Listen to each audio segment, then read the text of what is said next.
ஒரு ஊரில் ஒரு ராஜா இருந்தார். அந்த ராஜாவுக்கு ஒரு மந்திரி. ராஜா ரொம்ப நியாயமானவர், நேர்மையானவர், கண்டிப்பானவர். தப்பு செய்கிறது யாராக இருந்தாலும் தண்டனை கொடுப்பார். வேண்டியவங்களுக்கு ஒரு நியாயம், வேண்டாதவங்களுக்கு ஒரு நியாயங்கிறதெல்லாம் அவர்கிட்ட கிடையாது. ஒரு சமயம் அரசவையில் அந்த அமைச்சரே விதிமுறைகளுக்கு புறம்பா ஏதோ நடந்துக்கிட்டு இருக்கார். மன்னருக்கு கோபம் வந்துட்டுது. உடனே அந்த அமைச்சரை கிட்டத்தில் கூப்பிட்டு அவர் கன்னத்தில் ஓங்கி ஒரு அறை கொடுத்துட்டாராம். உடனே அந்த அமைச்சர் என்ன பண்ணார் தெரியுமா? நேராக போனார். அங்கே நின்றுக்கிட்டு இருந்த இன்னொருத்தர் கன்னத்தில் ஓங்கி அரைஞ்சார். அறை வாங்கினவர் திகைச்சு போயிட்டார். இவர் ஏன் நம்மளை அரைகிறார் அப்படின்னு யோசனை பண்ணார். மன்னரும் திகைச்சு போயிட்டார். நாம இவரை அரைஞ்சா அதுக்காக இவர் போய் இன்னொருத்தர் அரையணுமா அப்படின்னு யோசனை பண்ணார். இவருக்கு என்ன பைத்தியமானு கூட நினைக்க ஆரம்பிச்சுட்டார். ஆனால் என்ன ஆச்சுன்னா, அப்புறம் அமைச்சர் அவர் கவனிச்சுக்கிட்டு இருந்தாரா, அவர் இன்னொருத்தர் அரைஞ்சார் இல்லையா, அந்த அறை வாங்கின ஆசாமியை பார்த்து கத்திக்கிட்டு இருந்தார். யார்? அமைச்சர். ஏன்பா என்கிட்ட அறையை வாங்கிக்கிட்டு இப்படி விவரம் இல்லாமல் நின்றுட்டு இருக்கிறிய, நான் உனக்கு கொடுத்ததை நீ வேற யாருக்கிட்டையாவது கொடுத்துரு அப்படின்னார். உடனே அந்த ஆள் பார்த்தான். தனக்கு அடுத்தபடியாக நின்றுக்கிட்டு இருந்தவனை ஓங்கி ஒரு அறை அரைஞ்சான். அவன் கன்னத்தை தடவிட்டே யோசனை பண்ணான். இது ஏதோ புரிஞ்சுக்கிட்ட மாதிரி அடுத்தாப்புல நின்றுக்கிட்டு இருந்தவனை அரைஞ்சான். இப்படி இந்த அறை மாறி மாறி போய்கிட்டே இருக்குது. ஊரு பூரா பிரயாணம் பண்ண ஆரம்பிச்சுட்டுது. அன்னைக்கு ராத்திரி அந்த ராஜா படுக்கிறதுக்காக போனார். அந்த நேரம் பார்த்து அவர் கன்னத்தில் பலார்னு ஒரு அறை விழுந்தது. நம்மளே அரையிறது யாரு அப்படின்னு அதிர்ச்சியோட மன்னர் திரும்பி பார்க்குறாரு. அரைஞ்சது அவரோட மனைவி. என்னாச்சு உனக்குன்னு கத்துனார் ராஜா. உங்களுக்கு தெரியாதா, ஊர் பூரா ஒருத்தர் மாற்றி ஒருத்தர் மூலமாக இந்த அறை பிரயாணம் பண்ணிட்டு வருது அப்படின்னாங்க அந்த அம்மா. அப்படின்னா ஆரம்பித்த இடத்துக்கே வந்துட்டுதா அப்படின்னாராம் மன்னர். என்ன சொல்கிறீங்கன்னு கேட்டிருக்காங்க. இவர் விவரத்தை சொன்னாராம். அப்படின்னா நீங்கள் ஆரம்பித்து வச்ச இந்த விளையாட்டை நான் முடிச்சு வச்சுட்டேன் அப்படின்னாங்களாம் அந்த அம்மா. மறுநாள் காலை மறுபடியும் அரசவை கூடிச்சு அந்த அமைச்சர் மன்னரை பார்த்து கேட்டார். என்ன மகாராஜா, என்கிட்ட கொடுத்ததை திருப்பி வாங்கிட்டீங்களா அப்படின்னாராம். இப்படி நடக்கும்னு நான் எதிர்பார்க்கவே இல்லைன்னார் மன்னர். ஆனால் நான் எதிர்பார்த்தேன். அது எங்கே போயிட போகுது, ஊர் பூரா சுற்றி கடைசியில் உங்ககிட்ட தான் சேரும் அப்படிங்கிறது எனக்கு தெரியும் அப்படின்னார் அமைச்சர். இந்த கதை வேடிக்கையாக இருந்தால் கூட இதில் உள்ள கருத்து முக்கியமானது. இந்த உலகத்தில் பல கருத்துக்கள் இப்படி தான் மாறி மாறி சுற்றி வந்துக்கிட்டே இருக்குது. நம்மளும் ஒருத்தன் தன்னுடைய நண்பன் ஒருத்தனை கடத்தரில் பார்த்தான். உடனே ஓடி போய் பலார்னு ஒரு அறை கொடுத்தானா. அவன் கன்னத்தை தடவிட்டு ஏன்டா என்ன அரைஞ்சேன்னு கேட்டிருக்கான். நீ ஏன்டா என்ன முட்டாள்னு என் மனைவிட்ட போய் சொன்னேன் அப்படின்ட்டுருக்கான் அவன். உன்னை ஒரு முட்டாள்னு சொன்னதுக்காகவா நீ என்ன அரைஞ்ச அப்படின்னு கேட்டிருக்கான் இவன். டேய், நான் அதுக்காக அறையலப்பா, அது ஒரு பெரிய ரகசியம். நான் முட்டாளுங்கிறது அந்த ரகசியத்தை நீ ஏன் எங்கள் வீட்டில் போய் சொன்னேன், அதுக்காக தான் அரைஞ்சேன் அப்படின்னு நானும் அவன்.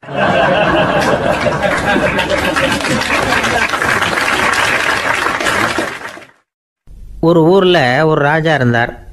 அவர் ஒரு பூனை வளர்த்தார். ரொம்ப செல்லமாக அவர் அந்த பூனையை வளர்த்தார். அவர் என்ன பண்ணுவார் தெரியுமா? இரவு நேரத்தில் அந்த பூனையோட தலையில் ஒரு விளக்கை வச்சுருவார். அந்த பூனை ரொம்ப ஜாக்கிரதையாக அந்த விளக்கு கீழே விழுந்துடாமல் பார்த்துக்கும். தலையை ஆட்டாமல் ரொம்ப நிதானமாக ராஜா பின்னாடி நடந்து போய்கிட்டே இருக்கும். அந்த விளக்கு வெளிச்சத்தில் எல்லா வேலைகளையும் செஞ்சுருவார். கையில் ஒரு விளக்கை தனியாக எடுத்துகிட்டு போக வேண்டிய அவசியமே இல்லை. விளக்கை தூக்கிட்டு போகிற வேலையை அந்த பூனை பார்த்துக்கும். அதனால் ராஜாவுக்கு அந்த பூனை மேலே ரொம்ப பிரியம். மந்திரிகளையெல்லாம் கூப்பிட்டு அவங்கக்கிட்ட சொல்லுவார், பார்த்தீங்களா இந்த பூனை எவ்வளவு விசுவாசமாக நடக்குது, என் பேரில் எவ்வளவு மரியாதை பார்த்தீங்களா அதுக்கு அப்படிம்பார். இதை கேட்டுவிட்டு அங்கேருந்து அமைச்சர்களில் ஒருத்தர் சொன்னார், மன்னா நீங்கள் சொல்கிறது சரிதான், இருந்தாலும் இந்த பூனையோட விசுவாசத்தை நாம் கொஞ்சம் சோதித்து பார்க்க வேண்டியிருக்கு அப்படின்னாராம். சரி, உங்கள் ஆசையை ஏன் கெடுக்கணும், நல்லா சோதித்து பாருங்கள் அப்படின்னு சொல்லிவிட்டார் ராஜா. உடனே அந்த அமைச்சர் என்ன பண்ணார் தெரியுமா? எங்கேயோ புறப்பட்டு போனார். ஒரு 5-6 எலிகளை பிடிச்சிட்டு வந்தார். அரண்மனையில் ராஜா ஏதோ வேலை பார்த்துக்கிட்டு இருக்கிறாரு. பக்கத்தில் அந்த பூனை ரொம்ப பணிவாக நின்றுக்கிட்டு இருக்குது. அது தலையில் விளக்கு எரிஞ்சிக்கிட்டு இருக்கு. அமைச்சர் தான் பிடிச்சிட்டு வந்த எலிகளை அந்த பூனை பார்வையில் படுறது மாதிரி எதிரில் விட்டார். அந்த எலிகள்லாம் அங்கேயும் இங்கேயும் ஓட ஆரம்பிச்சிது. அதை பார்த்தது பூனை. அவ்வளவுதான். தலையில் இருக்கிற விளக்கை பற்றியும் கவலைப்படலை, ராஜாவை பற்றியும் கவலைப்படலை. ஒரே பாய்ச்சலாக பாஞ்சு எலிகளை துரத்த ஆரம்பிச்சுட்டுது. தலையில் இருந்த விளக்கு எங்கேயோ போய் விழுந்தது, அணைஞ்சு போச்சு. இருட்டில் ராஜா தடுமாற ஆரம்பிச்சுட்டார். இந்த சமயத்தில் அந்த அமைச்சர் மறுபடியும் விளக்கை ஏற்றினார். வெளிச்சம் வந்தது. அதுக்கப்புறம் அந்த அமைச்சர் பேசினார், அரசே, பூனையோட விசுவாசத்தை பார்த்தீங்களா? எலி அது கண்ணில் படுற வரைக்கும் தான் விசுவாசமாக இருந்தது. அது மாதிரி எலியை பார்த்ததும் எல்லாத்தையும் விட்டுட்டு அதை துரத்த ஆரம்பிச்சுட்டு பார்த்தீங்களா? தான் அந்த பூனையை பற்றி நினச்சது தப்புங்கிறது அதுக்கப்புறம் தான் அந்த ராஜாவுக்கு புரிஞ்சுதான். சரி, இப்போ எதுக்கு இந்த கதையெல்லாம் அப்படிங்கிறீங்களா? இந்த பூனை மாதிரி தான் நம்ம மனசும்.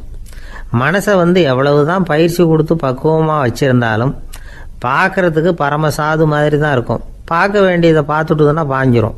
இந்த பூனை மாதிரி புலன் இன்ப பொருள்கள் கிட்டாத வரைக்கும் மனம் அடங்கி இருக்கிறது மாதிரி தான் தெரியும். கொஞ்சம் வாய்ப்பு கிடைச்சாலும் அது குதிக்க ஆரம்பிச்சிடும், தப்பு பண்ண ஆரம்பிச்சிடும்.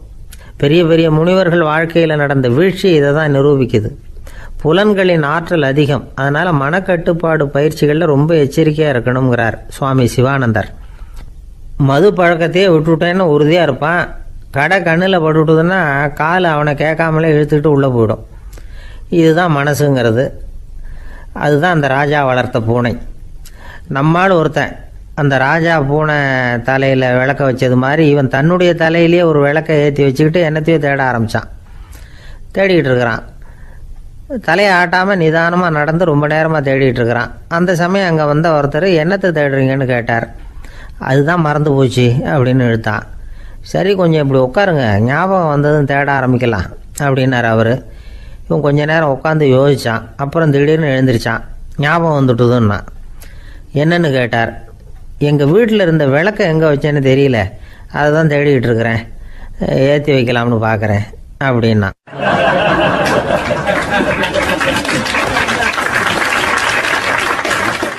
வாழ்க்கையில் சில சந்தர்ப்பங்களில் நாம் சில அவமானங்களை சந்திச்சே தீர வேண்டியிருக்கு. என்ன பண்ணுறது, காலம் அப்படி. அவமானப்படுறவங்க உடனே அடங்கி போய்டுறது தான் உலக வழக்கம். அவமானப்பட்டால் உடனே சீறி எழறவங்களும் உண்டு. ஆனால் அதையே ஒரு சவாலாக எடுத்துக்கிட்டு முன்னுக்கு வர்றவங்களும் சில பேர் இருக்கிறாங்க. அவங்க ரொம்ப அபூர்வம். இன்றைக்கி மனோதத்துவ நிபுணர்கள்லாம் என்ன சொல்கிறாங்க தெரியுமா? அவமானப்பட்டுட்டா உடனே அடங்கி போயிடக்கூடாதான். அதையே ஒரு சவாலாக எடுத்துக்கிட்டு மனசில் ஒரு வைராக்கியத்தோடு முயற்சி பண்ணினா வாழ்க்கையில் எல்லாரும் முன்னேறலாமா. அவமானங்கிறத நாம் வைராக்கியமாக மாற்றிக்கணும். அதுதான் வெற்றிக்கு வழி. ராமர் இந்த பூமியில் பிறந்ததே ஒரு வைராக்கியத்தினால தான் சார் அப்படின்னார் ஒருத்தர். எப்படிங்க அது அப்படின்னு கேட்டேன். அவர் சொன்னார், தசரதருக்கு ராமர் குழந்தையாக பிறக்கணும், அப்போ தான் இங்கே இருக்கிற கஷ்டங்கள்லாம் நீங்கும் அப்படின்னு சர்வ லோகமும் எதிர்பார்த்துக்கிட்டு இருக்குது. ஆனால் அவர் எப்போ பிறப்பார் அப்படின்னு யாருக்கும் தெரியல. அந்த காரியம் சீக்கிரம் நடக்கணுமே, அதுக்கு என்ன பண்ணுறது? நாரதர் வந்தார் ஒரு நாள் தசரதரை தேடி. தசரதா, உனக்கு ஒரு செய்தி தெரியுமான்னு ஆரம்பித்தார். அவர் எப்பவும் இப்படித்தானே ஆரம்பிக்கிறது வழக்கம். என்ன விஷயம்னு கேட்டார் தசரதர். தசரதா, நீ அடிக்கடி உன்னோட தேரில் ஏறிக்கிட்டு தேவலோகத்துக்கு போகிற, அங்கே போகிற வர்ற எல்லாம் பண்ணிகிட்ருக்க, எல்லாம் சரி. தேவலோகத்துலேயும் உன்னை நல்லபடியாக தான் வரவேற்கிறாங்க. தேவேந்திரன் உன்னை பிரியமாக அழைச்சிட்டு போய் தன்னுடைய அரியாசனத்திலேயே தனக்கு பக்கத்திலேயே உட்கார வைக்கிறான். நீயும் சந்தோஷமாக உட்காந்து பேசிவிட்டு வந்துடுற. ஆனால் நீ இங்கே வந்ததுக்கு அப்புறம் அங்கே என்ன நடக்குது தெரியுமா உனக்கு அப்படின்னாரான் நாரதர். என்ன நடக்குது எனக்கு ஒன்றும் தெரியலையே அப்படின்னாரான் தசரதர். நாரதர்கிட்ட கிட்டத்தில் கேட்டிருக்கார், கொஞ்சம் சொல்லுங்கள் என்னது அப்படின்னு. அவர் நெருங்கி வந்தாராம் நாரதரும். மெதுவாக அவர் காதோட காதாக சொன்னாராம். அதாவது நம்ம பாஷையில் சொல்லப்போனால் பற்ற வைக்கிறார். நீ அங்கே தேவேந்திரங்கிட்ட உட்காந்து பேசிவிட்டு வந்த பிறகு நீ அங்கே உட்காந்துருந்த அரியாசனத்தை தண்ணி ஊற்றி கழுவி சுத்தப்படுத்துகிறாங்க. நீ என்ன அந்த அளவுக்கு சுத்தம் இல்லாத ஆளா, தினம் குளிக்காமையாக இருக்கிற அப்படின்னாராம். தசரதருக்கு இது ரொம்ப அவமானமாக போயிட்டுது. அப்படியே செய்கிறாங்க அப்படின்னாராம். ஆமாம், நீ வேணும்னா நான் சொல்கிறது உண்மையா இல்லையா அப்படின்னு சோதனை பண்ணி பார்த்துக்கோ அப்படின்னாரான் நாரதர். உடனே தசரதர் இதுக்காகவே புறப்பட்டு தேவலோகம் போனார். அங்கே வழக்கம் போலவே இவரை கூப்பிட்டு உட்கார வச்சு பேசிக்கிட்டு இருந்தான் தேவேந்திரன். கொஞ்ச நேரம் பேசிக்கிட்டு இருந்துட்டு சரி நான் கிளம்புறேன்னு புறப்பட்டார். சரி, அவனும் வாசல் வரைக்கும் வழி அனுப்பி வச்சுட்டு உள்ளே போயிட்டான். தசரதர் வெளியில் கொஞ்சம் நேரம் மறைஞ்சி இருந்துட்டு மெதுவாக உள்ளே எட்டி பார்த்தார் என்ன நடக்குதுன்னு. நாரதர் சொன்னது உண்மைதான். தசரதர் உட்காந்துருந்த ஆசனத்தை அங்கே 2 தேவர்கள் கழுவி சுத்தப்படுத்திக்கிட்டு இருக்கிறாங்க. தசரதரால் இதை தாங்கிக்க முடியல. அவருக்கு ரொம்ப அவமானமாக போச்சு. நேராக கிடுகிடுன்னு தேவேந்திரங்கிட்டே போனார். நான் உட்காந்துருந்த இருக்கையே சுத்தம் பண்ணுறியே, நான் என்ன அந்த அளவுக்கு பாவியா அப்படின்னு கேட்டார். ரொம்ப கோபமாக கேட்டார். தசரதரே, மனுஷனுக்கு 3 கடன்கள் உண்டு. தேவ கடன், ரிஷி கடன், பித்ரு கடன். இதை தீர்க்காதவன் பாவியாகிறான்.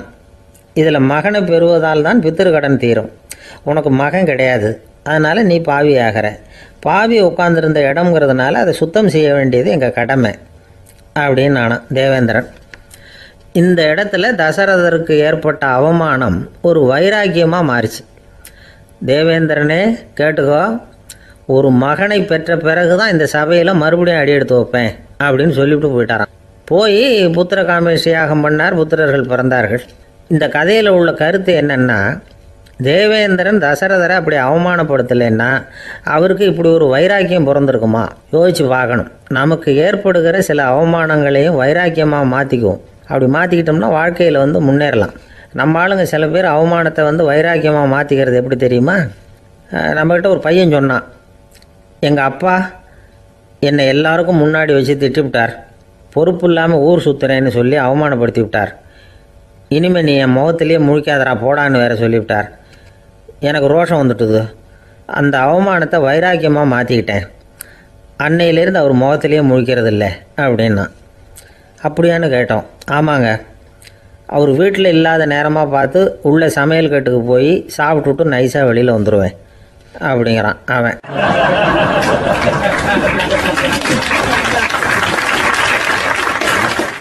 எனக்கு இது மட்டும்தான் சார் தெரியும், இதை தவிர வேறு எதுவும் தெரியாது அப்படின்னு சொல்லிக்கிட்டே காலம் தள்ளுறவங்க ரொம்ப பேர்.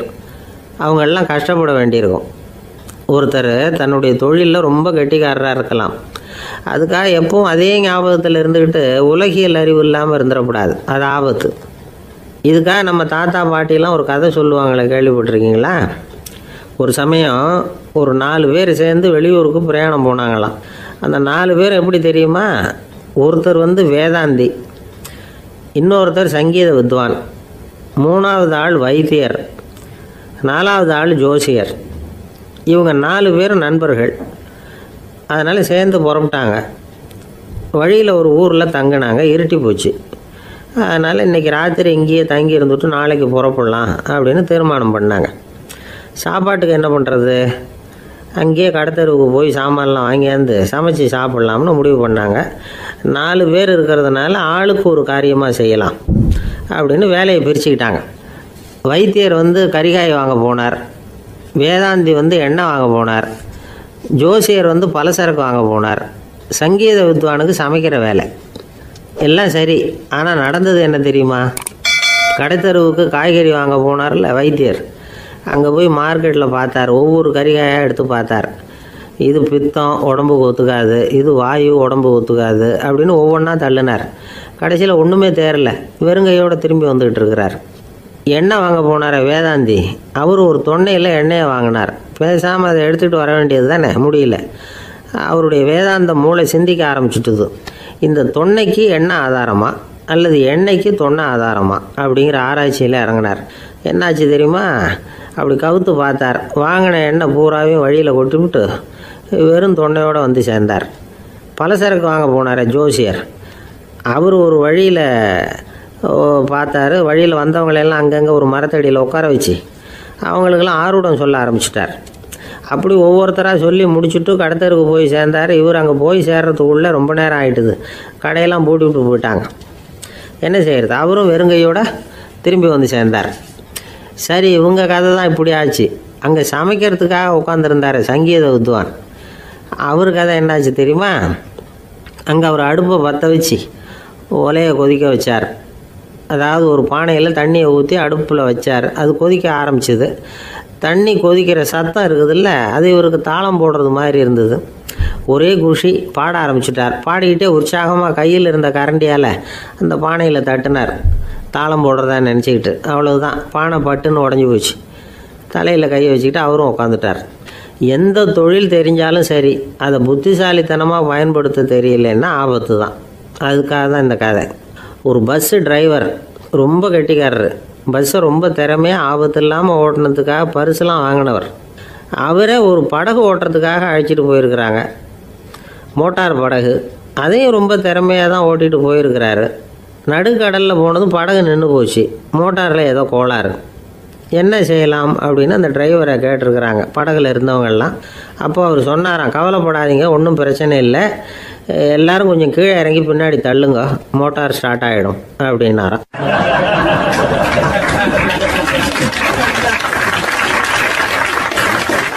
ஒரு ஊரில் ஒரு ராஜா இருந்தார். அவர் ஒரு நாள் காலையில் அரண்மனையில் மேல் மாடத்தில் வந்து நின்றுக்கிட்டு இருந்தார். அப்போ ஒரு ஆள் வீதியில் ரொம்ப வேகமாக ஓடிக்கிட்டு இருக்கான். அதை ராஜா கவனிச்சார். அவன் மனசில் ஏதோ ஒரு தவிப்பு இருக்குங்கிறத புரிஞ்சுக்கிட்டார். உடனே அரண்மனை சேவகர்களை கூப்பிட்டார். அந்த ஆளை இங்கே அழைச்சிட்டு வாங்க அப்படின்னார். இவங்க ஓடி போய் அந்த ஆளை அழைச்சிட்டு வந்தாங்க. மன்னர் முன்னாடி நிறுத்தினாங்க. மன்னர் அவனை நிமிர்ந்து பார்த்தார். எதுக்காக இவ்வளவு வேகமாக ஓடிக்கிட்டு இருக்கிற அப்படின்னு கேட்டார். இதுக்கு அவன் சொன்னான், மன்னா, நம்ம கோட்டையின் வடக்கு வாசல் இருக்கு இல்லையா, அது ஓரமாக ஒரு பெரிய பாறாங்கல் கிடக்கு.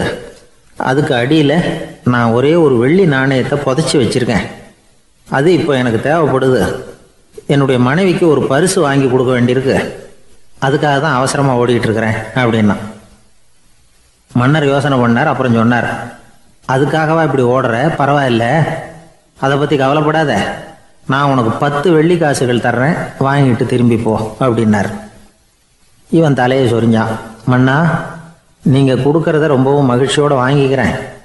இருந்தாலும் அதுக்கப்புறம் அந்த வடக்கு வாசலுக்கு போய் அங்கே இருக்கிற ஒரு நாணயத்தையும் எடுத்துக்கிட்டு போயிடுறேனே அப்படின்னானா. இதை பாருப்பா, அந்த ஒரு நாணயத்தை மறந்துடு, உனக்கு 100 வெள்ளி நாணயங்கள் தரேன் இருக்கார். மன்னா, ரொம்ப மகிழ்ச்சி. உங்கள் மாதிரி தாராள குணம் வேற யாருக்கும் வராது. நீங்கள் கொடுக்குற 100 நாணயங்களையும் வாங்கிக்கிறேன். இருந்தாலும் வடக்கு வாசலுக்கு போய் அதையும் எடுத்துக்கிட்டா 101 ஆகிடுமே அப்படின்னானா. இதை பாருப்பா, அந்த ஒரு நாணயத்தை மறந்துடு, அது எக்கேடாவது கெட்டு போகட்டும். நான் உனக்கு 100 பொற்காசுகள் தரேன், அதையாவது வாங்கிட்டு வந்த வழியிலேயே திரும்பி போடுன்னாரான். தங்க நாணயங்களே தரேன்னு சொல்கிறீங்க, தாராளமாக வாங்கிக்கிறேன். இருந்தாலும் வடக்கு வாசலுக்கு போய் அப்படின்னு மறுபடியும் ஆரம்பித்தான். அரசர் வந்து பொறுமை இழந்துட்டார். கடைசியாக ஒரு முடிவுக்கு வந்துட்டார். இதை பாருப்பா, உனக்கு என்னுடைய ராஜ்யத்திலேயே பாதியை கொடுத்துட்றேன், அப்படியாவது திருப்தியாக திரும்பி போ அப்படின்னாராம். மன்னா, உங்களுடைய பெருந்தன்மைக்கு ஈடு இணையே கிடையாது. தேசத்திலேயே பாதி பிரித்து கொடுக்குறேன்னு சொல்கிறீங்க, அதனால் உங்ககிட்ட ஒரு சின்ன வேண்டுகோள் அப்படின்னானா. சொல்லுன்னாராம் மன்னர் ஆர்வமாக. இவன் மெதுவாக ஆரம்பித்தான். அப்படி இந்த ராஜ்யத்தை 2ஆக பிரிக்கிறப்போ அந்த வடக்கு வாசல் இருக்கிற பக்கத்தை என்கிட்டயே கொடுத்துருங்கோ அப்படின்னானா. மன்னர் அசந்து போயிட்டார். இந்த கதை எதுக்காகன்னு கேட்டால், மனம்ங்கிறது ஒரு குரங்குங்கிறத புரிஞ்சுக்கிறதுக்காகத்தான். உன்னை பிடிச்சிக்கிட்டா லேசில் விடாது. அப்படிப்பட்ட மனசை அறிவு தான் வழி நடத்தணும். அதில் தான் வாழ்க்கையின் வெற்றி அடங்கியிருக்குது. ஒரு சின்ன பையன் தெருவில் அழுதுகிட்டு இருந்தான். ஏன்பா அழுவுறேன்னு ஒரு பெரியவர் கேட்டார். 1 ரூபா காசை இங்கே தொலைச்சுட்டேன் அப்படின்னா. சரி, அதுக்காக அழாத, அதுக்கு பதிலாக 10 ரூபா தரேன், இந்தா வச்சுக்கோன்னு கொடுத்தாரு. அந்த 10 ரூபாயை வாங்கி சட்டப்பையில் போட்டுக்கிட்டு அதை விட அதிகமாக சத்தம் போட்டு அழ ஆரம்பிச்சுட்டான். மறுபடியும் ஏன்டா அழறேன்னு கேட்டார் பெரியவர். அந்த 1 ரூபாயும் கிடச்சிட்டுதுன்னா இப்போ என்கிட்ட 11 ரூபா இருக்குமே, இப்போ 10 ரூபா தானே இருக்குது அப்படின்னு சொல்லிவிட்டு அழறான்.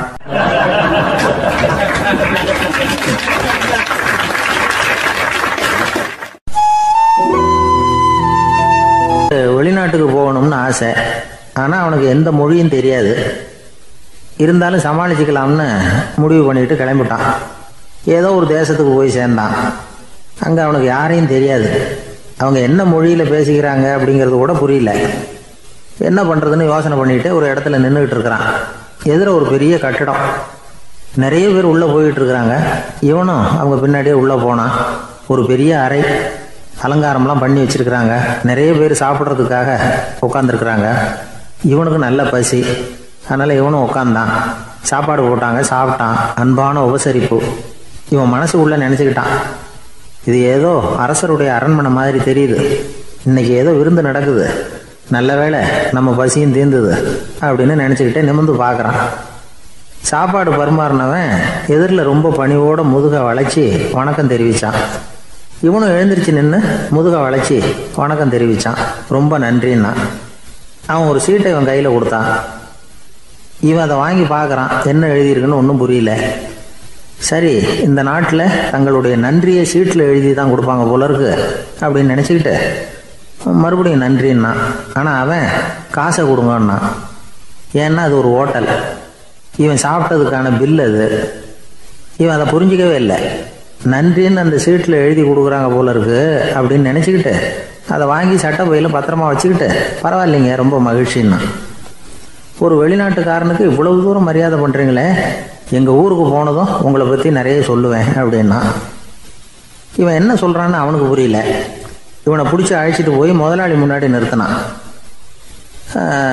நாம் சொன்னதில் இவனுக்கு ரொம்ப பெருமையாக இருக்கணும் போல இருக்கு, அதுதான் பெரிய இடத்துக்கு அழைச்சிட்டு வந்திருக்கிறான் அப்படின்னு இவன் நினச்சிக்கிறான். அவரும் பில்லுக்கான பணத்தை கொடுங்கிறாரு. பரவாயில்லைங்க, ரொம்ப மகிழ்ச்சி, நன்றிங்கிறான் இவன்.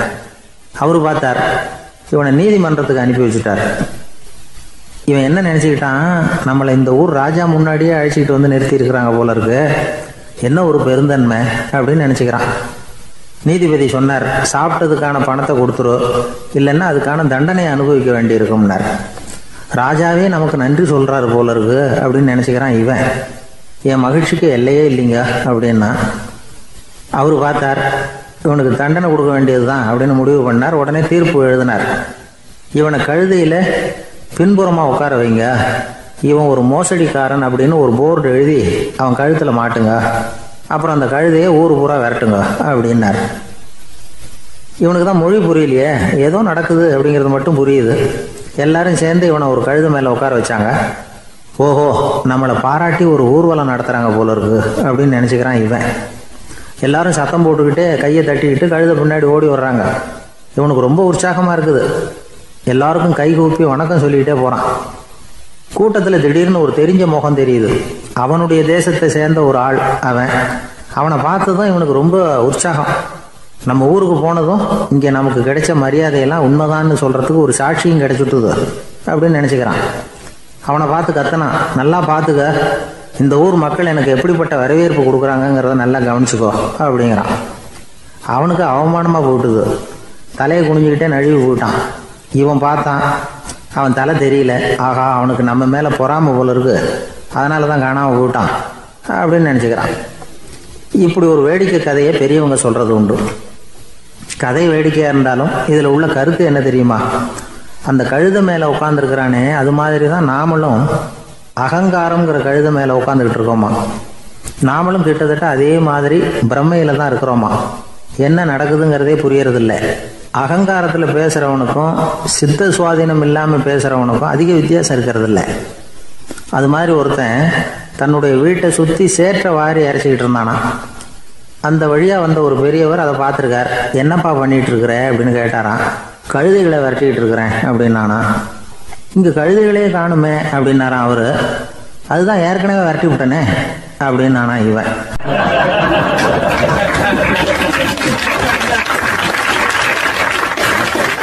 சங்கீத வித்வான்களில் பல வகை உண்டு. சில குறிப்பிட்ட ராகங்களை பாடுறதுல அவங்களுக்கு பெருமை வர்றது உண்டு. ஆனால் ஒருத்தர் இருந்தார், அவரால் ஒரு ராகத்துக்கே பெருமை வந்தது. அந்த ராகத்தை அவர் வாசித்து கேட்கணும் அப்படின்னு சொல்லுவாங்க. அது என்ன ராகம்னா தோடி ராகம். சரி, அந்த வித்வான் யாருன்னா அவர் தான் திருவாவடுதுறை ராஜரத்னம் பிள்ளை. பேராசிரியர் கல்கி ஒரு சமயம் தம்முடைய பத்திரிகையில் எழுதினாராம். அதை அப்படியே படிக்கிறேன் கேளுங்களேன். ஆகா, ஸ்ரீ ராஜரத்னம் பிள்ளையின் தோடி ஆலாபனையை முதலில் கேட்டபோது அவருடைய கற்பனையை விட்டு தள்ளுங்கள். நம்முடைய மனதில் என்னென்ன இன்பமயமான கற்பனைகள் எல்லாம் உதித்தன.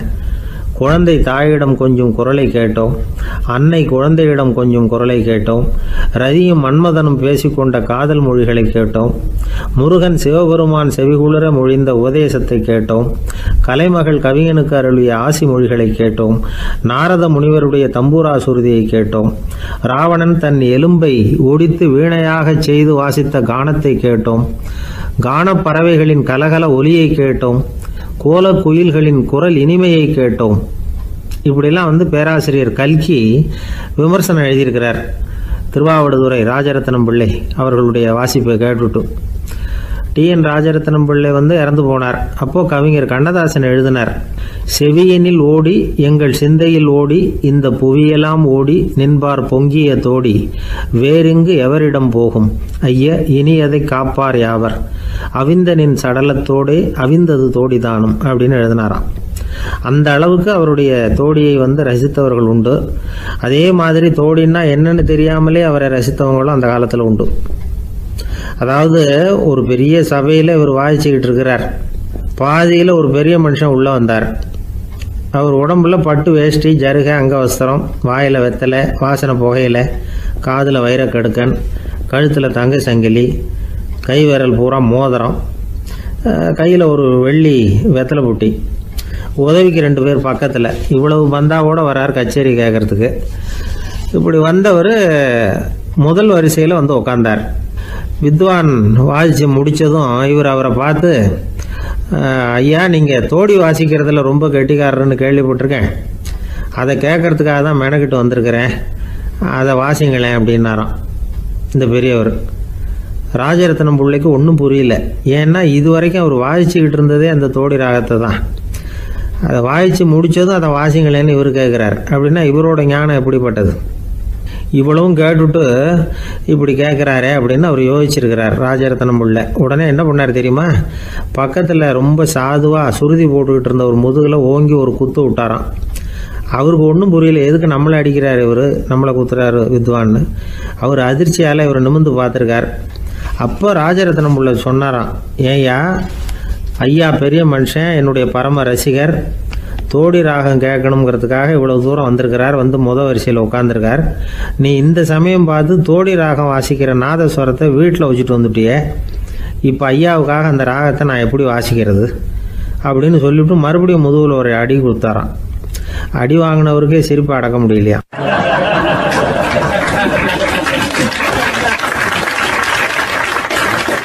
இமயமலை அடிவாரத்தில் ஒரு மடம், அங்கே ஒரு சன்னியாசி இருந்தார்.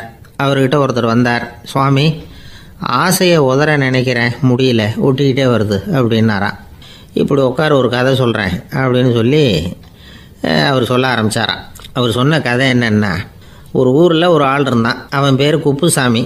அவங்ககிட்ட எப்பவும் ஒரு பழைய தொப்பி இருக்கும், விடவே மாட்டான். அதனால் அவனை எல்லோரும் தொப்பி சாமி அப்படின்னு தான் கூப்பிடுறது வழக்கம். ஒரு புது தொப்பி வாங்கிக்கப்படாதாப்பா அப்படின்னு நண்பர்கள்லாம் சொல்லி பார்த்தாங்க. பணத்துக்கு எங்கே போவேன் அப்படின்னு விட்டானா. பணம் வச்சுருக்கான், செலவு பண்ண மனசு வரல, மகா கஞ்சன். பழைய பாட்டில்கள்லாம் வாங்கி விற்றுக்கிட்டு இருந்தான். அப்படி ஒரு தடவை பழைய கண்ணாடி சாமான்களை ஏலத்தில் எடுத்தப்போ அதில் ஒரு அருமையான சென்ட்டு பாட்டில் கிடச்சிது. உடனே ஒரு ஐடியா பண்ணான். அந்த சென்ட்டை வந்து சின்ன சின்ன பாட்டில்களில் அடைச்சி ஜன்னல் ஓரமாக அடுக்கி வச்சுட்டான். அதை விற்றா நிறைய பணம் கிடைக்குமே, அதனால். இதுக்கு இடையில் ஒரு நாள் அவன் வந்து அப்படியே உட்காந்துருந்தான். அந்த நேரம் நண்பன் வந்தான். ஏண்டா, உன் பழைய தொப்பியை மாற்றப்படாதா, ஊரில் எல்லோரும் கேலி பேசுகிறாங்களே ஒன்று தொப்பி சாமின்னு அப்படின்னு சொல்லி கேட்டிருக்கான். இந்த சென்ட்டு பாட்டில் விற்றதும் பணம் வரும், அதுக்கப்புறம் பார்க்கலாம் அப்படின்னு நானா இவன்.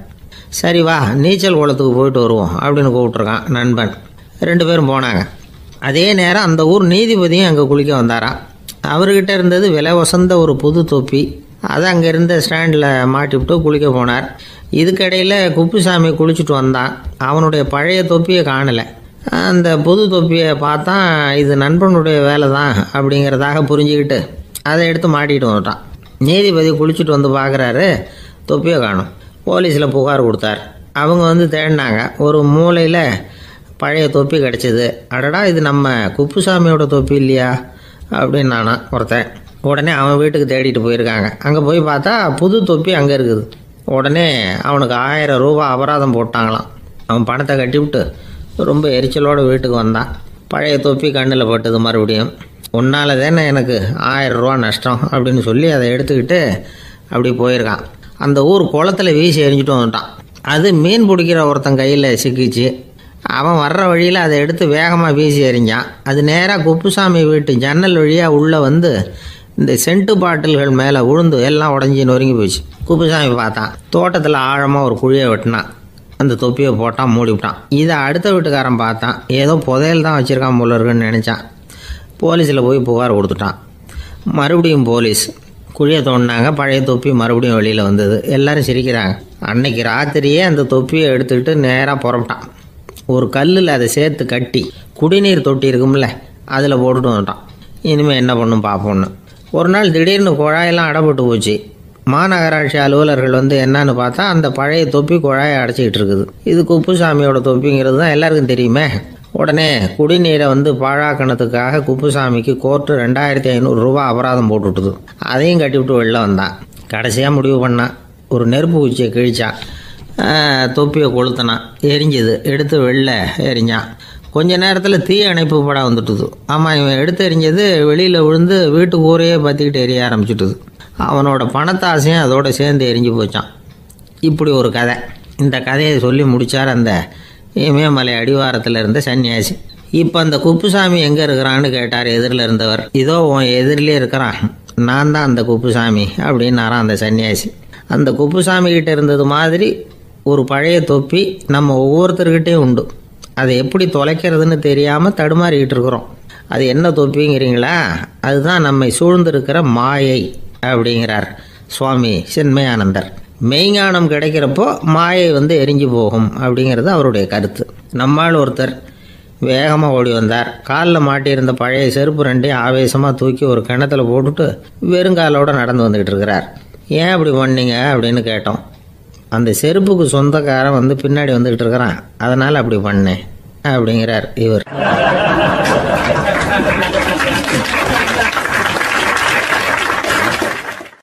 ஒரு கடைக்கு போனேன். 5 ரூபா பணத்தை எடுத்து கொடுத்தேன். ஒரு தினசரி பத்திரிகையை கேட்டேன். அவர் உடனே அங்கே அடுக்கி வச்சுருந்த பத்திரிகையில் ஒன்று எடுத்து என் கையில் கொடுத்தார். வாங்கிக்கிட்டேன். மீதி பணத்தை எடுத்தார். அதையும் என் கையில் கொடுக்கணும்ல, கொடுக்கல. எதிரில் இருந்த பலகையில் வச்சு எடுத்துக்க சொன்னார். எப்பவும் அவர் அப்படி தான் பண்ணுவார். நானும் எடுத்துக்கிட்டு வந்துடுவேன். இவர் ஏன் இப்படி பண்ணுறாருங்கிறது எனக்கு ரொம்ப நாளாக ஒரு சந்தேகம். ஒரு நாள் அவர்கிட்டயே இதை கேட்டுவிட்டேன். ஏங்க, நீங்கள் உங்கள் கடைக்கு பொருள்கள் வாங்குறவங்களுக்கு நீங்கள் பாக்கி சில்லறையை கொடுக்குறப்போ பலகையில் வச்சு விட்றீங்க, கையில் கொடுக்க மாட்டேங்கிறீங்களே, ஏன் அப்படின்னு கேட்டேன். காசை கையில் கொடுத்தா நம்மக்கிட்ட இருக்கிற லட்சுமி போயிடுவா சார் அப்படின்னார். அதாவது பணம் செலவாயிடும் அப்படின்னு அர்த்தமா. இன்னொரு நண்பர், அவர் ஒரு நாள் வழக்கத்துக்கு மாறாக ரொம்ப சோகமாக உட்காந்துருக்கிறார். ஏங்க என்னாச்சு, ஏன் இப்படி கப்பலே கவிழ்ந்தது மாதிரி உட்காந்துருக்குறீங்க அப்படின்னு கேட்டேன். கப்பலே கவிழ்ந்திருந்தா கூட நான் இப்படி கவலைப்பட மாட்டேன் சார், வேற ஒன்று நடந்து போச்சுன்னார். என்னன்னு கேட்டேன். என் உச்சந்தலையில் பல்லி ஒன்று விழுந்துட்டுதுன்னார். அதுக்காகவா இப்படி அப்படின்னு ஆச்சரியப்பட்டேன். ஆமாங்க, பல்லி உச்சந்தலையில் விழுந்தால் பலன் என்னன்னு பஞ்சாங்கத்தில் பார்த்தேன், மரணம்னு போட்டிருக்கு அப்படின்னு சொல்லிவிட்டு அவர் தொடர்ந்து கவலைப்பட ஆரம்பிச்சிட்டார். இப்படியும் ஒருத்தர், என் கூட வேலை பார்க்குற ஒருத்தர் எப்படி தெரியுமா, தினமும் வலது காலை வச்சு தான் ஆஃபீஸுக்கு உள்ளே நுழைவார். என்னைக்காவது தவறுதலாக இடது காலை வச்சு உள்ளே வந்துட்டார்னா அன்னைக்கு பூரா மனசு சங்கடப்படுவார். எந்த வேலையும் சரியாக ஓடாது. கேரம் போர்டு ஆடுற ஒருத்தர் எப்போ ஆட உட்காந்தாலும் ஸ்ட்ரைக்கரை கை தவறி கீழே விழுற மாதிரி பண்ணி அதுக்கப்புறம் அதை எடுத்துக்கிட்டு ஆட உட்காருவார். ஏன்னா எப்போது ஒரு தடவை நிஜமாகவே அது கை தவறி கீழே விழுந்திருக்குது. அன்னைக்கு பிரமாதமாக ஜெயிச்சுட்டார். உடனே ஒரு முடிவுக்கு வந்துட்டார், கை தவறுனா லாபம் அப்படின்னு. அதுக்கப்புறம் அதையே பழக்கமாக்கிக்கிட்டார். பூனை குறுக்க போனால் சகுனம் சரியில்லைன்னு நினைக்கிறவங்க உண்டு. ஆனால் ஒருத்தர் எப்படி தெரியுமா, அவர் வெளியில் கிளம்புற சமயம் பக்கத்து வீட்டு ரேடியோவில் மியாவ் மியாவ் பூனை குட்டின்னு பாட்டு சத்தம் கேட்டால் கூட போதும், சகுனம் சரியில்லைன்னு பிரயாணத்தை கேன்சல் பண்ணிவிடுவார். இப்போ இவ்வளவும் எதுக்கு சொல்கிறோம்னா, அளவுக்கு மீறின சகுன நம்பிக்கைகள் இருக்குது பாருங்கள், இதோட பயமும் சேர்ந்துக்கிட்டதுன்னு வச்சுக்கோங்க, இது ஒருத்தருடைய மனநிலையை பாதிச்சிடும். இது உளவியல் நிபுணர்கள் சொல்கிற கருத்து. வாழ்க்கையே தடுமாற வச்சிரும். பாதுகாப்பு இல்லாத உணர்வு, ஒரு விதமான டிப்ரெஷன் மனநிலை, இதெல்லாம் தான் இதுக்கு காரணமாக அமையலாம். சில பேர் காய்கறி நறுக்க கத்தியை கையில் எடுத்தால் கூட நேரம் சரியாக இருக்கா அப்படின்னு பார்த்துட்டு தான் வேலையை ஆரம்பிக்கிறது வழக்கம். அறிவு தான் மனசுக்கு வாத்தியாராக இருக்கணும். அப்போ தான் வாழ்க்கை நிம்மதியாக இருக்கும். அறிவு மனசு சொல்கிறபடியெல்லாம் கேட்க ஆரம்பிச்சுட்டுதுன்னா இடைஞ்சல் தான். ஒருத்தருக்கு 7ஆம் நம்பர் தான் ராசியான நம்பரான். 7ஆம் தேதி தான் எந்த காரியத்தையும் ஆரம்பிப்பாராம். 7 எழுத்து வர்றது மாதிரி பேரை மாற்றி வச்சுக்கிட்டார். 7 மணிக்கு தான் தினமும் எழுந்திருப்பார். 7ஆம் நம்பர் வீட்டில் தான் குடியிருக்கார். கல்யாணம் கூட 7ஆம் தேதி தான் பண்ணிக்கிட்டார். அவர் ஒரு நாள் குதிரை பந்தயத்துக்கு போனாராம். குதிரையோட பேரையெல்லாம் பார்த்தார். ஒரு குதிரையோட பேர் 7 எழுத்தில் அமைஞ்சிருந்தது. 7 தானே இவருக்கு அதிர்ஷ்ட நம்பர். அதனால் உடனே அது பேரில் பணத்தை கட்டினார். பந்தயம் நடந்தது. என்ன சார் ஆச்சுன்னு கேட்டாங்க. நான் பணம் கட்டின அந்த என்னோட குதிரை 7ஆவதாக சேர்ந்தது சார் அப்படின்னாராம் சோகமாக.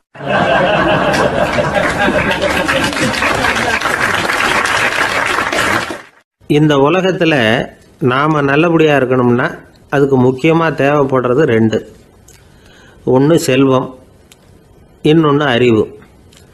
சரி, இது 2ல் சிறந்தது எது அப்படின்னு ஒரு கேள்வி கேட்டால் என்ன பதில் சொல்கிறது? இதே கேள்வியை ஹஸ்ரத் அலி அவர்கள்கிட்ட கேட்டாங்களாம். அவர் ஒரு பெரிய அறிஞர். கேள்வி கேட்டவங்களும் சாதாரண ஆட்கள் இல்லை, இவங்களும் அறிஞர்கள். ஒரு நாள் ஹஸ்ரத் அலி அவர்கள்கிட்ட 10 அறிஞர்கள் வந்தாங்களாம். ஐயா, நாங்கள் 10 பேரும் உங்ககிட்ட ஒரே கேள்வியை தான் கேட்க வந்திருக்கிறோம். ஆனால் எங்கள் 10 பேருக்கும் நீங்கள் தனித்தனியாக பதில் சொல்ல முடியுமா அப்படின்னு கேட்டிருக்காங்க. அதாவது அவங்க ஒரே கேள்விக்கு இவர்கிட்ட இருந்து 10 விதமான பதில் எதிர்பார்க்குறாங்க. சரி கேளுங்க, என்ன கேள்வி அப்படின்னார் அவர். அப்போ தான் அவங்க கேட்டாங்களாம், செல்வம் அறிவு இது ரெண்டில் சிறந்தது எது? இதுதான் கேள்வி. ஹஸ்ரத் அலி என்ன பண்ணார் தெரியுமா? அவங்கள ஒவ்வொருத்தராக கூப்பிட்டார். ஒவ்வொரு விதமான பதிலை சொல்லி அனுப்புனார். முதல்ல ஒருத்தரை கூப்பிட்டார். சொன்னார், அறிவுங்கிறது தீர்க்கதரிசிகள், ஞானிகள், மகான்கள் இவங்களோட பரம்பரை சொத்து. ஆனால் செல்வம்ங்கிறது கொடுங்கோலரின் ஆயுதம். அதனால் அறிவு தான் சிறந்தது அப்படின்னார். ரெண்டாவது ஆளை கூப்பிட்டார். உங்ககிட்ட செல்வம் இருந்தால் நீங்கள் தான் அதை காப்பாற்றணும். ஆனால் அறிவு உங்களை எப்பவும் காப்பாற்றும். ஆகவே அறிவு தான் சிறந்தது அப்படின்னார். மூணாவது ஆளை கூப்பிட்டார். செல்வந்தனுக்கு எப்போதும் விரோதிகள் அதிகம், ஆனால் அறிஞனுக்கு நண்பர்கள் அதிகம். அதனால் அறிவு தான் சிறந்ததுன்னார். அடுத்தவரை கூப்பிட்டார். செல்வம் அடுத்தவங்களுக்கு கொடுக்க கொடுக்க குறையும், ஆனால் கல்விங்கிறது அதிகரிச்சுக்கிட்டே வரும், கொடுக்கறதுனால குறையாது. அதனால் அறிவு தான் சிறந்ததுன்னார். இன்னொருத்தரை கூப்பிட்டார். அறிவுள்ளவன் எப்பவும் அதை அடுத்தவங்களுக்கு வாரி வழங்கிக்கிட்டே இருப்பான். அதனால் அவங்ககிட்ட தாராளத்தன்மை இருக்கும். ஆனால் செல்வந்தன்கிட்ட கஞ்சத்தனம் தான் இருக்கும். அதனால் அறிவு தான் சிறந்ததுன்னார். ஆறாவது நபரை கூப்பிட்டார். செல்வத்தை கள்வர்கள் திருடிட்டு போக முடியும், ஆனால் அறிவை அப்படி திருடிட்டு போக முடியாது அப்படின்னார். ஏழாவது நபரை கூப்பிட்டார். செல்வம் கால ஓட்டத்தில் அழிஞ்சிரும், ஆனால் அறிவை கால ஓட்டம் ஒன்றும் பண்ண முடியாது. ஆகவே அறிவே சிறந்ததுன்னார். எட்டாவது ஆளை கூப்பிட்டு சொன்னார், செல்வத்துக்கு எப்பவும் எல்லை உண்டு, நிறை உண்டு, அளவு உண்டு, கணக்கு உண்டு. ஆனால் அறிவுக்கு அப்படிப்பட்ட எல்லை எதுவும் கிடையாது. அதனால் அதுதான் சிறந்ததுன்னார். அடுத்தவனை கூப்பிட்டார். செல்வம் உள்ளத்தில் உள்ள ஒளியை போக்கிவிடும், இருட்டை உண்டாக்கிவிடும், விரிந்த மனப்பான்மையை குறுகலாக்கிவிடும். ஆனால் அறிவு அப்படி இல்லை, இருண்ட உள்ளத்தில் ஒளியை பாய்ச்சி அதை விசாலப்படுத்துது. அதுதான் சிறந்ததுன்னார். கடைசியாக 10வது நபரை கூப்பிட்டார். செல்வம் மனசில் செருக்கை உண்டாக்குது, ஆணவத்தை ஏற்படுத்துது. அதனால் நானே கடவுள்னு நினைக்கிற அளவுக்கு மனுஷனை தாழ்த்தி விடுது. ஆனால் அறிவு பணிவையும் பண்பாட்டையும் வளர்க்குது. அதனால் அறிவு தான் சிறந்ததுன்னார். ஆக இப்படி 10 பேருக்கும் 10 விதமாக பதில் சொன்னது மூலமாக ஹஸ்ரத் அலி அவர்கள் அறிவு தான் செல்வத்தை விட சிறந்தது அப்படிங்கிறதுக்கு 10 காரணங்களை சுட்டி காட்டியிருக்கார். அந்த அறிஞர் 10 பேர் கேட்ட ஒரே கேள்விக்கு 10 பதில் சொன்னார். நமக்கு வேண்டிய ஒருத்தர் 10 பேர் கேட்ட கேள்விக்கு ஒரே பதில் சொல்லி சமாளித்தார். கேள்வி என்ன தெரியுமா? என்கிட்ட வாங்கின கடனை எப்போயா திருப்பி கொடுக்க போகிற? இதுதான் அந்த 10 பேரும் கேட்ட ஒரே கேள்வி. இந்த மாதம் 26ஆம் தேதி தந்துடுறேன் அப்படிங்கிற ஒரே பதில் சொல்லி அவ்வளவு பேரையும் இவர் அனுப்பி வச்சுட்டாராம்.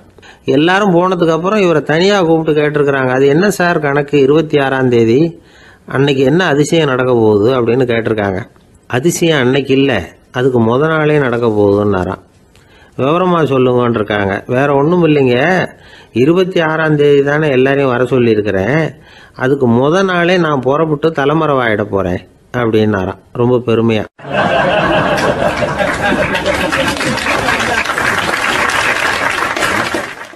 ஒரு இலக்கிய கூட்டம் ஏற்பாடு பண்ணியிருக்கிறோம், நீங்கள் அவசியம் அதில் பேசணும் அப்படின்னு கேட்டுக்கிட்டார் ஒருத்தர். வேணாங்க, 4 பேருக்கு முன்னாடி நிற்கிறதுனா எனக்கு ரொம்ப கூச்சமாக இருக்கும் அப்படின்னாரு இவர். ஏன் சார் இன்னமும் குழந்த மாதிரி கூச்சப்படுறீங்களே அப்படின்னார் அவர் ஒரு மாதிரியாக சமாளித்து அனுப்பி வச்சுட்டு அதுக்கப்புறம் அதை பற்றி இவர் யோசித்து பார்த்துருக்கார். சில நிபுணர்கள் எழுதியிருக்கிறத படித்தும் பார்த்துருக்கிறார். மனோதத்துவ நிபுணர்கள் என்ன சொல்கிறாங்க தெரியுமா? 10லேருந்து 20% குழந்தைகள் பிறக்கிறப்பவே கூச்ச சுபாவம் கொண்டதாக தான் இருக்குதான். ஒரு தாத்தா தன்னோட பேர பிள்ளைய ஆசையாக கூப்பிடுறார் விளையாட்டு காட்ட, அதை அழுதுகிட்டு ஓடி போகுது. ஒரு அம்மா தன்னோட பிள்ளைய பள்ளிக்கூடத்தில் சேர்க்கறதுக்காக கூப்பிட்டுக்கிட்டு போகிறாங்க. அந்த பிள்ளை அம்மாவோட முந்தானையில் ஒளிஞ்சிக்கிட்டு வெளில வரமாட்டேங்குது. இவங்களெல்லாம் எப்படி சமாளிக்கிறது? குழந்தைகளோட கூச்ச சுபாவத்தை போக்குறது எப்படி?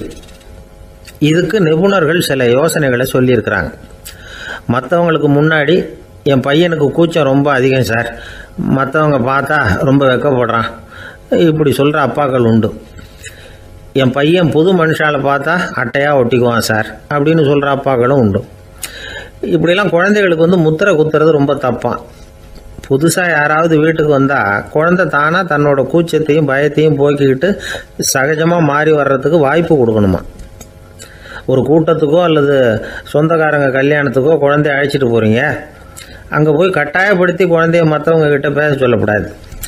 சில சமயம் குழந்தை தானாக தன்னுடைய கூச்ச சுபாவத்தை விட்டு பேசுகிறதுக்கு முன் வந்தால் அதை பாராட்டணும். குழந்தை கலகலப்பு இல்லாமல் மௌனமாக இருந்ததுன்னா அதையும் கண்டுக்கக்கூடாது. குழந்தை பேச ஆரம்பித்தா அதை ஆர்வத்தோடு கவனிக்க தெரியணும். கலந்து உரையாடுற பழக்கத்தை வீட்லேயே ஆரம்பிக்கலாம். கேட்டதுக்கு பதில் சொல் அப்படின்னு நீங்கள் அதிகாரம் பண்ணிகிட்டு இருக்கக்கூடாது. அது குழந்தைக்கு பேசுகிற சந்தர்ப்பத்தை குறைச்சிருமா. இப்போ நாம் அதிகாரம் பண்ணால் கேலி செய்கிற பழக்கம் குழந்தைகளை ரொம்ப பாதிச்சிருமா. பெரியவங்களானதுக்கு அப்புறமும் சில பேர் கூச்சத்தோடவும் பயத்தோடவும் இருக்கிறதுக்கு இதுதான் காரணம். சின்ன வயசில் அவங்கெல்லாம் ஏதாவது கேலிக்கு ஆளாகி இருப்பாங்க. ரெண்டாவது குழந்தை மூத்த குழந்தைய கேலிக்கு ஆளாகிற சந்தர்ப்பங்களை கண்டு கேலி பண்ணினா அது இளம் நெஞ்சங்களை விட்டு நீங்கிறதே இல்லையா. எப்பவும் குழந்தையோட நடை உடை பாவனைகளை பற்றி சொல்லிக்கிட்டே இருக்கக்கூடாதான். அதுவே கூச்ச சுபாவத்தை கொண்டுகிட்டு வந்துடுமா. அப்பா எங்கேன்னு யாராவது கேட்டால் இது மாதிரி இன்ன காரியத்துக்காக வெளியில் போயிருக்கார், இத்தனை மணிக்கு திரும்பி வருவார் அப்படின்னு சொல்கிற அளவுக்கு குழந்தைகளை பழக்கப்படுத்தி வைக்கணும். ஃபோன்லேயே யாராவது விசாரித்தா கூட இது மாதிரி பதில் சொல்லு அப்படின்னு சொல்லணும். சின்ன சின்ன மீட்டிங்கில் 4 வார்த்தை பேச தயார் பண்ணலாம். ஒரு கடையிலையோ அல்லது ஹோட்டல்லையோ ஏதாவது விவரம் கேட்கணும்னா உங்கள் குழந்தைய தைரியமாக அனுப்புங்க. குழந்தைகள் பணிவாகவும் பொறுமையாகவும் விவரம் கேட்குறப்போ கூச்ச சுபாவம் தானாக போயிடும். சின்ன வயசுலேயே இப்படிலாம் பழக்கப்படுத்தினா தான் வருங்காலத்தில் தைரியமாக இந்த சமுதாயத்தில் வாழ முடியும். இல்லைன்னா 60 வயசுலேயும் அடுப்பங்கரையை விட்டு வெளில வர்றதுக்கு கூச்சப்பட்டுக்கிட்டு தான் இருக்க வேண்டியிருக்கும். இந்த காலத்து பிள்ளைங்க எவ்வளவோ பரவாயில்ல, எதுக்கும் தயங்குறதில்ல, கூச்சப்படுறதில்ல. ஒரு அம்மா அடுப்பங்கரையிலேருந்து சத்தம் போட்டாங்க, டேய் ராமு, தயவு பண்ணி அந்த டிவியை நிறுத்துறா, அந்த பெண்ணோட குரல் மகா மோசம், அடுப்பங்கரையில் இருக்கிற என்னாலேயே அதை சகிச்சிக்க முடியல அப்படின்னாங்களாம். உடனே பையன் கொஞ்சம் கூட தயங்காமல் பதில் சொல்கிறான், அம்மா இந்த குரல் டிவியிலேருந்து வரல, எழுத்த விட்டு மாமி தான் இங்கே வந்திருக்கிறாங்க, அவங்க தான் இப்போ என்னோட பேசிக்கிட்டு இருக்கிறாங்க அப்படின்னு நான்.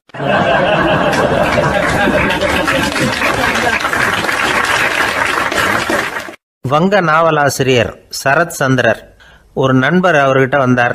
வழக்கமாக எல்லா எழுத்தாளர்கள்கிட்டையும் கேட்குற ஒரு கேள்வியை கேட்டார். நீங்கள் எழுத்துத்துறைக்கு வந்தது எப்படி? இதுதான் கேள்வி. அதை தெரிஞ்சு என்ன பிரயோஜனம்னார் சரத் சந்திரர். சும்மா சொல்லுங்களேன், தெரிஞ்சுக்கிறேன் அப்படின்னார் வந்தவர். சரி சொல்கிறேன்னு ஆரம்பித்தார்.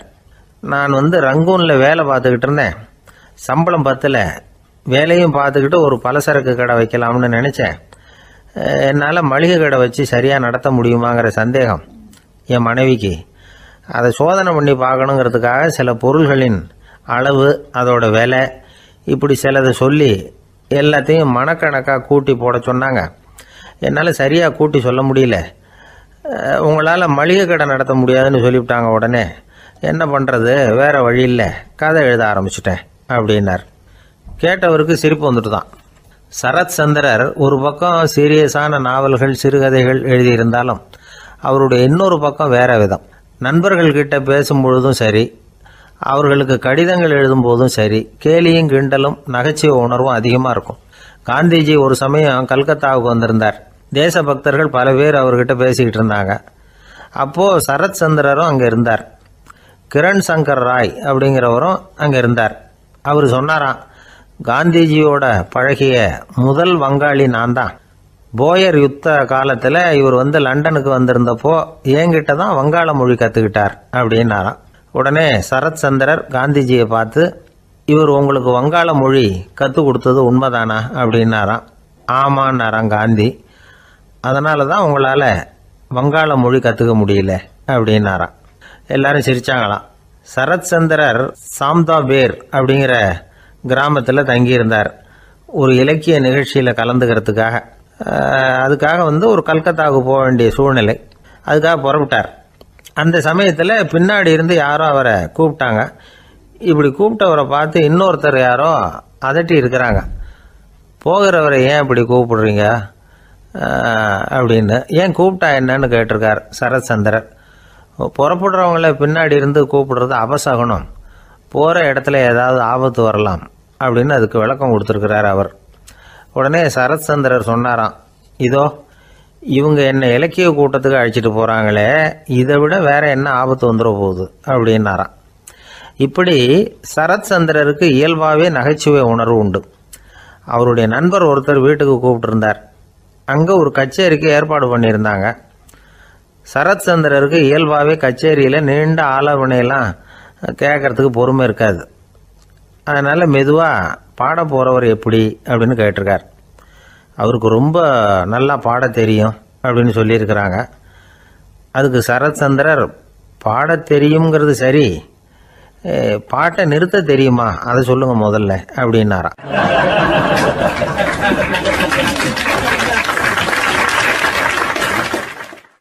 ஒரு பெரியவர் உட்கார்ந்துருக்கிறார். அவரை சுற்றி அவருடைய தோழர்கள் உட்காந்துருக்கிறாங்க. ஏதோ ஒரு முக்கியமான செய்தியை அவர் அவங்களுக்கு சொல்லிகிட்டு இருக்கிறார். அவங்களும் ஆர்வமாக கேட்டுக்கிட்டு இருக்கிறாங்க. இந்த சமயத்தில் யாரோ ஒரு ஆள் வேகமாக அங்கே வர்றார். வர்ற வேகத்திலேயே எனக்கு ஏதாவது உதவி செய்யுங்க அப்படின்னு கேட்டுக்கிட்டே வர்றார். கேட்கறது உதவி, ஆனால் குரல் மிரட்டுறது மாதிரி இருக்குது, அதட்டி கேட்கறது மாதிரி இருக்குது. இதை கேட்டதும் அந்த பெரியவர் ஆத்திரப்படலை, ஆனால் அவரை சுற்றி இருந்தவங்க ஆத்திரப்பட்டாங்க. இதை பெரியவர் கவனித்தார். கொஞ்சம் அமைதியாக இருங்கன்னார்.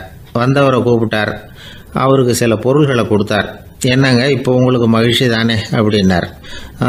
அப்படின்னு அலட்சியமாக அவர் சொல்கிறார். நான் உங்களை நல்ல முறையில் நடத்தினேன்னா அப்படின்னு கேட்குறாரு அவர் மறுபடியும். அதெல்லாம் ஒன்றும் இல்லை அப்படின்னு சொல்லி அவர் சொல்லிகிட்டு இருக்கிறாரு. குரலில் கடுமை குறையில. சுற்றி இருந்தவங்களால இதை பொறுத்துக்க முடியல. கோபத்தோடு அவரை நோக்கி நெருங்க ஆரம்பித்தாங்க. பெரியவர் அவங்களையெல்லாம் தடுத்து நிறுத்தினார். வந்தவரை வாங்க என்னோட அப்படின்னு சொல்லி அழைச்சிட்டு போனார். வீட்டுக்கு போனார். அங்கே போனதும் இன்னும் சில பொருள்களை எடுத்து அவர்கிட்ட கொடுத்தார். இப்போ திருப்தி தானே, நான் உங்ககிட்ட நல்ல முறையில் நடந்துக்கிட்டேனா அப்படின்னார். அவர் முகம் இப்போ தான் கொஞ்சம் மலர்ந்தது. ரொம்ப நன்றி, இறைவன் உங்கள் குடும்பத்துக்கு எல்லா நன்மைகளையும் செய்வான் அப்படின்னு சொன்னார். இதே வார்த்தைகளை என்னுடைய தோழர்கள்கிட்டே சொல்லிட்டீங்கன்னா அவங்க கோபம் தணிஞ்சிரும், வர முடியுமான்னார். கண்டிப்பாக வர்றேன் அப்படின்னாரு. மறுநாள் காலையில் அந்த இடத்துக்கு வந்தார். அதே மாதிரி சொல்லிவிட்டு அவர் போயிட்டார். தோழர்கள்லாம் ரொம்ப வியப்போடு பெரியவரை பார்த்தாங்க. அந்த பெரியவர் தான் நபிகள் நாயகம். அவர் சொன்னார், ஒருத்தன் ரொம்ப ஆசையாக ஒரு ஒட்டகத்தை வளர்த்துக்கிட்டு வந்தான். ஒரு நாள் அந்த ஒட்டகம் கயத்தை அறுத்துக்கிட்டு ஓடி போயிட்டுது. அக்கம் பக்கத்தில் இருக்கிறவங்கெல்லாம் அந்த ஒட்டகத்தை பிடிக்கிறதுக்கு முயற்சி பண்ணாங்க. அதை துரத்திக்கிட்டு ஓடினாங்க. ஒட்டகம் தாறுமாறாக ஓட ஆரம்பிச்சுது. இந்த சமயத்தில் ஒட்டகத்தை வளர்த்தவன் அங்கே ஓடி வந்தான். நீங்கள் அதை ஒன்றும் செய்ய வேணாம், விட்டுருங்க, அதோட சுபாவம் எனக்கு நல்லா தெரியும், அதை சுலபமாக என்னோடய வழிக்கு கொண்டுகிட்டு வந்துட முடியும், நான் பார்த்துக்கிறேன், விட்டுருங்க அப்படின்னா. எல்லாரும் விலைக்கு போயிட்டாங்க. இவன் என்ன செஞ்சான் தெரியுமா? கொஞ்சம் புல்லை கையில் எடுத்துக்கிட்டு அந்த ஒட்டகத்தை நெருங்கினான். அவ்வளவுதான். அது ஓடி இவன் காலடியில் உட்காந்துக்கிட்டது. செல்லமாக அதை அப்படியே தடவி கொடுத்தான். முதுகில் ஏறி உட்காந்துக்கிட்டான். அது பாட்டுக்கு சாதுவாக நடந்து போகுது. இந்த கதையை நபிகள் நாயகம் தம்முடைய தோழர்களுக்கு சொல்கிறார். ஒட்டகத்தை மட்டும் இல்லை, சில மனிதர்களையும் கூட சில விதத்தில் அணுகி தான் அவர்களை சீர்திருத்த வேண்டியிருக்குது அப்படிங்கிறத அவங்களுக்கு உணர்த்தினார். இது ஒரு அழகான உளவியல் அணுகுமுறை. சில குடும்ப தலைவர்கள் கூட இந்த ஒட்டகம் மாதிரி நடந்துக்கிறது உண்டு, அப்புறம் அடங்கி போகிறதும் உண்டு. ஒரு குடும்ப தலைவர் காலையில் எழுந்திரிச்சதுலேருந்து சத்தம் போட்டு கத்திக்கிட்டு இருப்பார். பக்கத்தில் இருந்தவங்கெல்லாம் ஓடி போய் சமாதானம் பண்ணி பார்த்தாங்க. அவர் ஓயறது மாதிரி தெரியல. கடைசியில் அவர் மனைவி வந்தாங்க.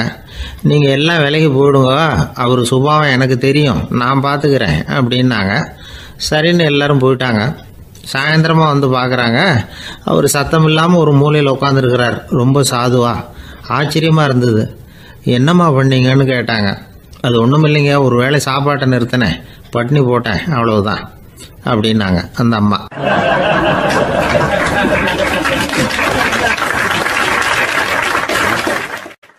அமெரிக்க ஜனாதிபதி ஆப்ரஹாம் லிங்கன் ஒரு நாள் தன்னோட கோச்சு வண்டியில் தலைநகரான வாஷிங்டனுக்கு போயிட்டு இருக்கிறார்.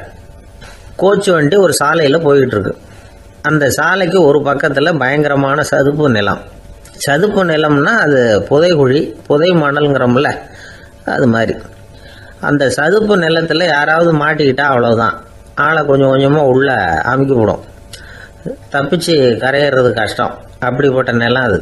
ஆப்ரஹாம் லிங்கன் ஏதோ ஒரு முக்கியமான அரசாங்க வேலையாக போயிட்டு திரும்பி வந்துக்கிட்டு இருக்கிறார். அதனால் அந்த சமயத்தில் அவர் விலை உசந்த ஆடைகளை அணிஞ்சிருக்கிறார்.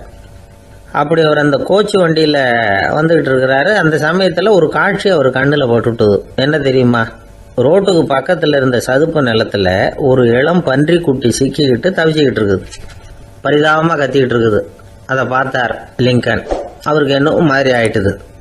உடனே வண்டியை நிறுத்த சொன்னார். கீழே இறங்கினார்.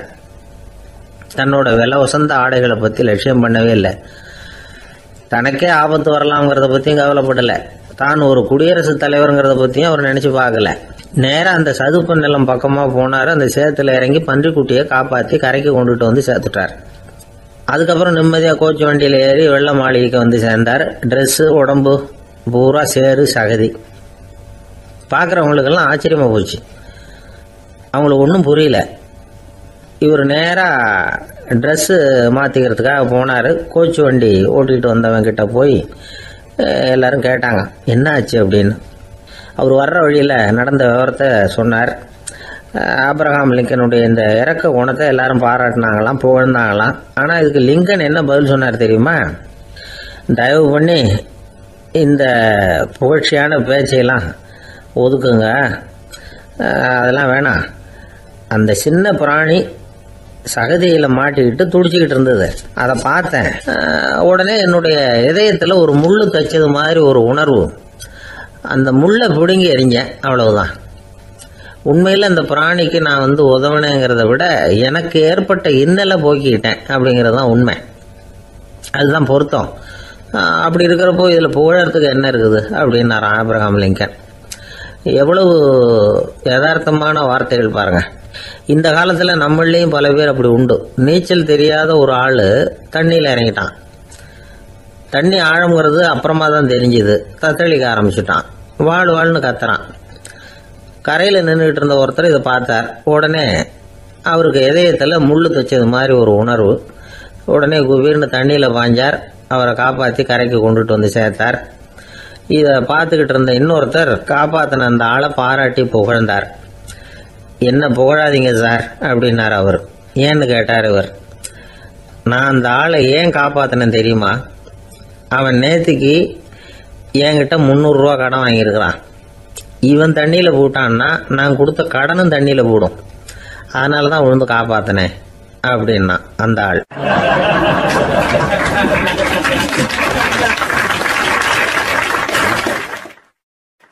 ஒருத்தர் இருக்கார். நல்ல உத்தியோகத்தில் தான் இருக்கிறார். ஆனால் எப்போ பார்த்தாலும் முகத்தை வெறுப்பாக வச்சிருப்பார். அப்படியே வருவார் போவார். ஏன் சார் இப்படி இருக்கிறீங்க அப்படின்னு விசாரித்தோம். ஏன்டா இந்த வேலைக்கு வந்தோம்னு இருக்கு சார் அப்படின்னார். உங்கள் வேலை உங்களுக்கு பிடிக்கலையா அப்படின்னு கேட்டோம். இல்லைன்னார். இப்படிப்பட்டவங்க வெற்றிகரமான வாழ்க்கை வாழ முடியாது. இது நிபுணர்கள் கருத்து. வேலையை நேசிக்க தெரிந்தவர்கள் வெற்றி பெறுவார்கள் அப்படிங்கிறாங்க அவங்க. எந்த துறையாக இருந்தாலும் சரி, அந்த துறையில் வெற்றிகரமாக இருக்கிறவங்கள விசாரித்து பாருங்கள். எனக்கு என்னுடைய வேலை ரொம்ப பிடிக்கும் அப்படின்னு சொல்கிறவங்களாக தான் இருப்பாங்க. அப்படி இருந்தால் தான் அது வெற்றிகரமாக இருக்க முடியுது அவங்களால.